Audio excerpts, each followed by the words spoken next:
It was decided that we would bring dishes to celebrate my mother-in-law's 60th birthday. The moment we were alone in my in-law's kitchen, my husband began snacking on the dishes. "Hey, that's bad manners." The moment after I scolded him, my husband grabbed a large plate and hurled it into trash. Scattered miserably inside the trash can are a variety of colorful dishes. "Hey, what are you doing? Those are homemade." When I shouted, my husband glared at me and walked away. "Don't make such awful food for Mom's 60th birthday celebration." "Huh?" "What's with this taste? Even pig feed would be better than this. We'll be utterly embarrassed if we serve this in front of relatives. No, I might even collapse." "Wait, you..." "Can't you cook properly? You're really making me sick with your incompetence. I'm really fed up with your constant failures. It's only natural to throw away such shoddy stuff." At that moment, I calmly responded, "I didn't make any of it, okay?" "What?" After this, my foolish husband would end up falling into hell. My name is Lisa Fisher, 32 years old. I'm a housewife on childcare leave. My husband's name is Matthew. We met through a friend several years ago. Matthew works for a medium-sized company and earns a decent salary. I originally worked as a civil servant after graduating from high school, so I'm not familiar with how things work in private companies. I learned during our courtship that Matthew's annual income was slightly higher than others of our generation. After a year of dating, Matthew proposed to me. I accepted it joyfully. Afterwards, we went to Matthew's parents' house to pay our respects for the marriage. Welcoming us, there were my mother-in-law and Matthew's brother, Harry. Matthew's father had passed away before we had met. "Since Matthew chose you, I won't oppose it," my mother-in-law continued in her calm manner, and my brother-in-law added, "I'm definitely in favor too, Matthew. Congratulations on your marriage." As I smiled politely to them, Matthew remarked, "Harry, isn't it about time you got married too?" My brother-in-law is a so-called elite who graduated from a top university and works for a large company. "Well, it's not easy when you're traveling around the world for work." As Harry chuckled wryly, Matthew added, "It's pathetic that even the elite can't get married. Take a lesson from me and settle down soon." "Yeah, you're right." I felt a sense of unease on that day. Could it be that Matthew harbored complexes and a sense of rivalry toward his older brother? That's what I thought, but I didn't point it out. Since Harry was usually abroad and seemed to have little involvement, I thought it wasn't worth worrying about, and so Matthew and I registered our marriage and began living together. But then within our married life, Matthew began to look down on me in various ways. "Because you only graduated from high school, you probably don't know about these things. If you're stupid, your capacity to know things must be bad too." Such words were thrown at me on a daily basis, and all the household chores were pushed onto me. Yet I endured for over a year. At that time, invited by my brother-in-law, we were to gather at Matthew's parents' house. "Thank you for coming today. Well, I've been thinking of marrying Melody here." She was introduced as a petite, young, and beautiful woman. Looking over to the side, I noticed Matthew seemed absent-minded. Was his brother's marriage such a shock? Matthew seemed irritated on the way back home. "Matthew, is something wrong?" "You should have been a bit more polished." "Huh?" "We were completely overshadowed by my brother's wife in appearance. Besides, you're too plain." Suddenly, I was taken aback and then astonished by all this. Seeing Matthew trying to compete with his brother at this age seemed pathetic to me. After that, Matthew suddenly became enthusiastic about starting a family. I couldn't believe that Matthew was so determined to have a child before his brother. Although I thought about it, I didn't say anything. I felt the same way, longing for a child, which is why I had been thinking it was about time. I became pregnant 8 months later. When we found out the baby's gender was a boy, Matthew jumped for joy. "You nailed it, Lisa. You're pregnant with a boy. That's amazing." His joy seemed more about having ammunition to one-up his brother rather than just celebrating the fact that we were having a child of our own. Matthew promptly invited his brother to our parents' house to announce my pregnancy. Lisa's pregnant. It's a boy. Matthew said proudly, and my mother-in-law, my brother-in-law, and my brother-in-law's wife Melody all congratulated us warmly. Then Harry spoke up. Actually, we're expecting a child too. The due date will be a little after Lisa's. Upon hearing my brother-in-law's words, almost as if to overlap him, Matthew asked, What's the gender? Huh? We've been told it's a girl. Then Matthew's expression changed, as if he had anticipated this. Oh, it's a girl. Well, the family heir will be my child after all. And it's a boy. It'll be the first grandson for Mom too. Matthew, wait a minute. I tried to stop it, but Matthew remained smug. Then my brother-in-law chimed in with a wry smile. Anyway, let's both do our best in parenting. But you know, I've got a long-term overseas trip scheduled just a month before Melody's due date. Oh, really, Harry? Surprised, my mother-in-law nodded, as my brother-in-law Harry confirmed. Yeah, so I'll have to leave Melody behind in America. Melody is estranged from her own family, so please lend a hand, Mom and Matthew. Saying this, my brother-in-law smiled at us. Both my mother-in-law and I replied, Of course, and Melody nodded silently to us. After that, my brother-in-law embarked on his overseas journey. Matthew would occasionally go to check on Melody. When I offered to accompany him, Matthew declined, saying, I can handle it alone. Given my pregnancy and lack of energy, I wasn't particularly concerned about Melody. Eventually, I gave birth. We had a baby boy whom we named Hunter. Since Matthew completely delegated childcare to me, I was primarily responsible for raising him. 1 month after my delivery, Melody also gave birth. They named their newborn daughter Lydia. For this occasion, my brother-in-law also returned temporarily to celebrate the meeting with his child. Having 2 grandchildren all of a sudden feels like a dream. It would be nice if they grew up close as cousins. My mother-in-law seemed genuinely happy. Then, after a while, Matthew started saying he had gotten busier at work and began coming home late. On weekdays, he would work overtime almost every day, and even on weekends, he'd say he had to work on his day off and go out. With our son still young and demanding attention, I grew increasingly frustrated with Matthew's self-centered and uncooperative behavior. Then one day, Matthew invited me to talk. Hey, next month, we're celebrating Mom's 60th birthday at my parents' place. Oh, is that so? Mom's turning 60 on her birthday, right? Yeah, seems like my brother can't make it, so it'll just be us, Melody, and some relatives, making it about 10 people. Can you prepare homemade dishes? Huh? Am I supposed to prepare dishes for 10 people all by myself? That's impossible, especially with Hunter needing attention. Then why not divide the tasks with Melody? Get in touch with her and discuss it. With that, he left for the bath without further ado. I was a bit annoyed with Matthew's attitude, but I resolved to do my best for my kind mother-in-law who always treats me well. I quickly reached out to Melody, and her response came back as follows. Is that so? I'm looking forward to showcasing my skills since I attend cooking classes. Melody's unexpected enthusiasm was a relief. So we decided to divide the preparation of the lavish dishes for the anniversary celebration. Matthew's return was late again. In addition to taking care of Hunter, I was busy arranging gifts for my mother-in-law and preparing drinks.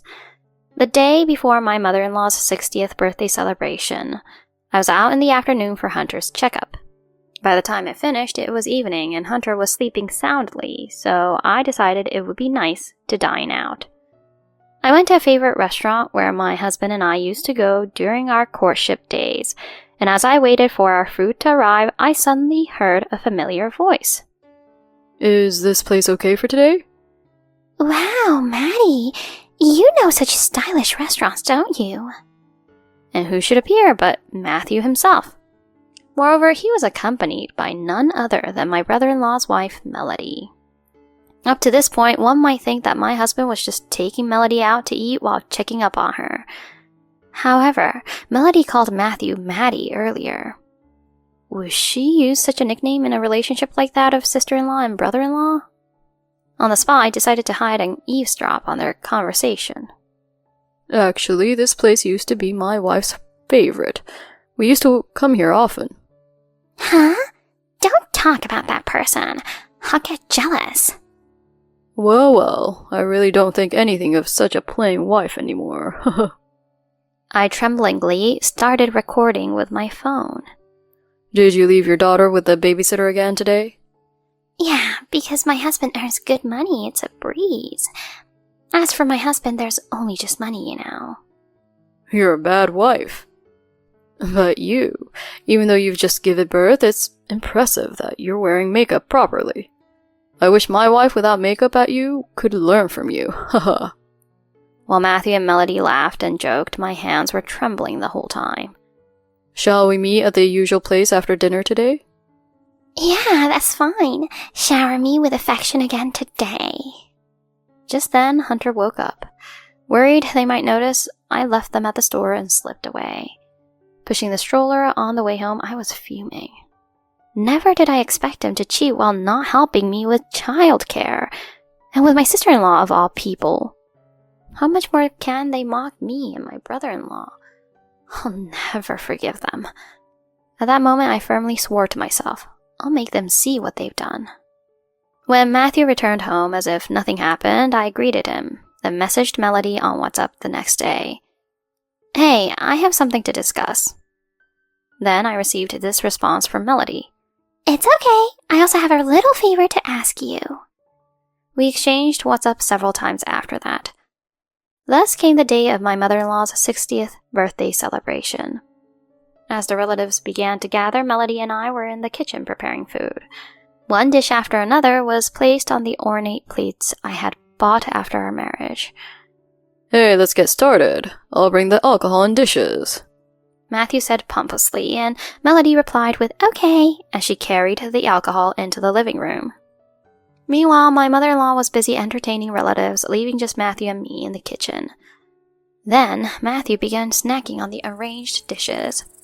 He kept putting shrimp appetizers and terrines into his mouth one after another. Hey, that's rude. Just as I scolded him, suddenly Matthew grabbed the platter and flipped it into the trash. The colorful dishes scattered miserably inside the trash can. What are you doing? I made those from scratch. When I shouted, my husband glared at me and said, Don't serve bad food at Mom's 60th birthday. Huh? What's with this taste? Even pig feed would be better.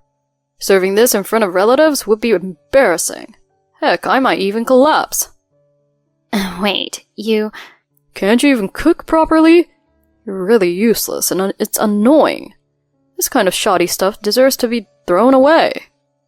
Then I calmly said, but I didn't make anything, did I? Huh?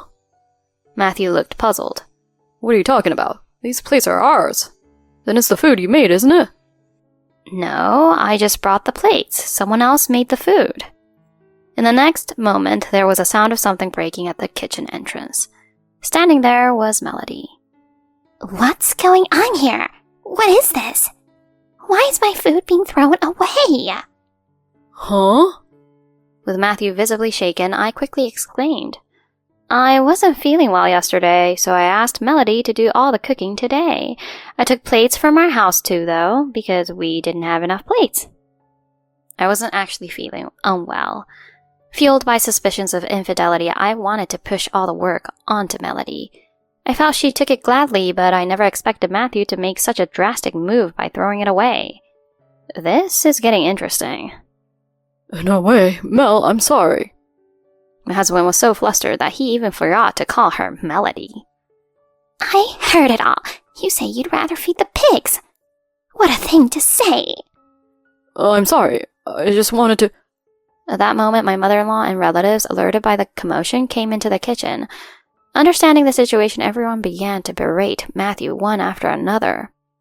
It's terrible to throw away the food Melody made. It's unthinkable to say such things to your wife in the first place. Matthew turns pale at the unexpected turn of events. Meanwhile, Melody is sobbing quietly. So I decided to drop a bombshell in front of everyone. Matthew must be in shock too, right? He threw away the home-cooked meal from the woman he loves, thinking it was a harassment towards me. For a moment, the room fell silent. Matthew, Melody, and the relatives all stared at me in astonishment.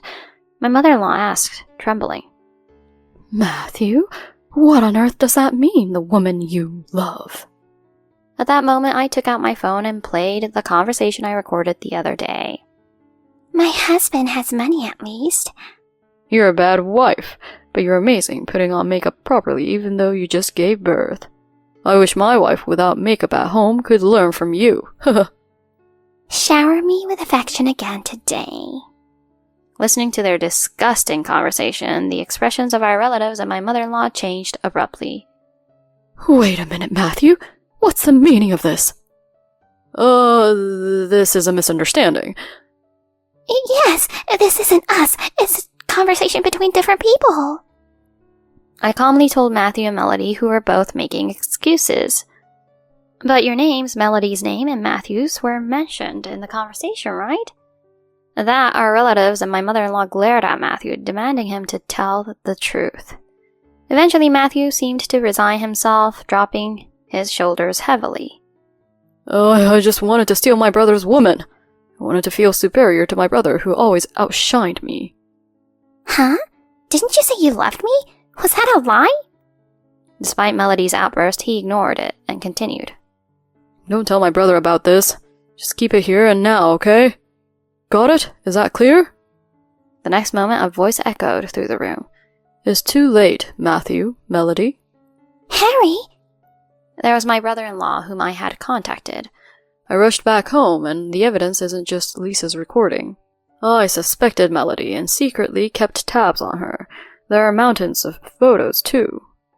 Matthew and Melody's mouths were agape in front of my calmly speaking brother-in-law. He continued regardless. Melody, it's over between us. Matthew, I'm cutting ties with you too.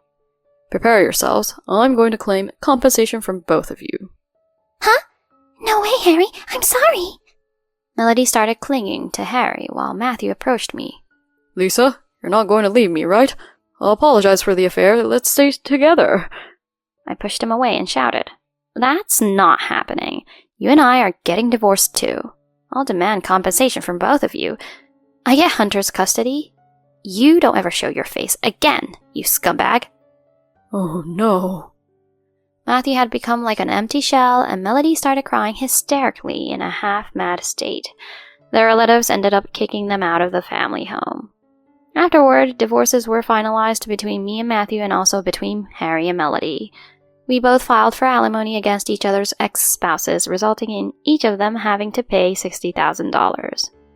Melody subsequently relinquished custody of her daughter to Harry. Melody's parents paid the alimony and took her back to the countryside, saying, We'll whip her back into shape. Matthew found himself without savings and apparently resorted to borrowing money from his mother, as his payments weren't sufficient. However, his mother declared them to be estranged. Currently, it seems Matthew spends his days earning money for debt repayment and child support. Even after hearing that, I don't sympathize with him at all. As for me, on the other hand, I've returned to my parents' house with my son and am focusing on raising him. I still maintain a good relationship with my mother-in-law and brother-in-law, occasionally meeting up to let Hunter and Lydia play together. From now on, I would like to look forward to my son's growth and live a positive life.